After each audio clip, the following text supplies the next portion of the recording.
बिझनेसचा सुद्धा मला माहित नव्हता आणि ऑनलाईन बिझनेस माझा इथे जोरात सुरू आहे. बघा हा कसा सुरू झाला तेच मी तुम्हाला आज सांगणार आहे. माझा लहान मुलगा वेद मला नेहमीच म्हणायचा, "मम्मा तू एवढं सुंदर शिवणकाम करते, ब्लाउज छान-छान शिवते, तर तुझं YouTubeला चॅनल सुरू कर." पण मी ही गोष्ट कधी मनावर घेतलीच नाही. त्याने 1-2 वर्ष असा आग्रह केला आणि त्यानंतर मी माझं YouTubeला चॅनल सुरू केलं. तिथे व्हिडिओ अपलोड केले ब्लाउज कटिंग, स्टिचिंगचे. ते सर्वांनाच आवडले आणि तिथं परफेक्ट असे फॉर्म्युला वगैरे दिले. त्यामुळे ब्लाउज एकदम परफेक्ट बसायला लागले. माझ्या व्हिडिओना खूप छान असा प्रतिसाद मिळाला. खूप सारे व्हिडिओ माझे व्हायरल झाले. त्यातच एक तेजू रोकडे या ताईची मला कमेंट आली, की "ताई तुझ्याच हाताने तयार केलेले पेपर कटिंग आम्हाला पाहिजे, तर मिळतील का?" मी हो म्हटली आणि मीही त्या गोष्टीकडे सुद्धा दुर्लक्ष केलं.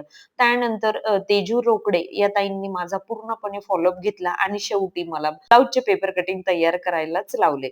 मी कटोरीचे पेपर कटिंग तयार केले. त्याला इतक्या साऱ्या ऑर्डर आल्या आणि खूप छान प्रचंड असा प्रतिसाद मिळाला. ते ब्लाउज परफेक्ट बसायला लागले. त्यानंतर डिमांड सुरू झाली, "ताई आम्हाला प्रिन्सेस पाहिजे, 4 टक्स, बोट नेक." त्यानंतर सर्व साइजचे सर्व प्रकारचे पेपर कटिंग आपल्याकडे मिळतात. या पेपर पॅटर्नवरून परफेक्ट असे ब्लाउज बसतात. त्यामुळे रिपीट कस्टमरचं प्रमाणही वाढलं.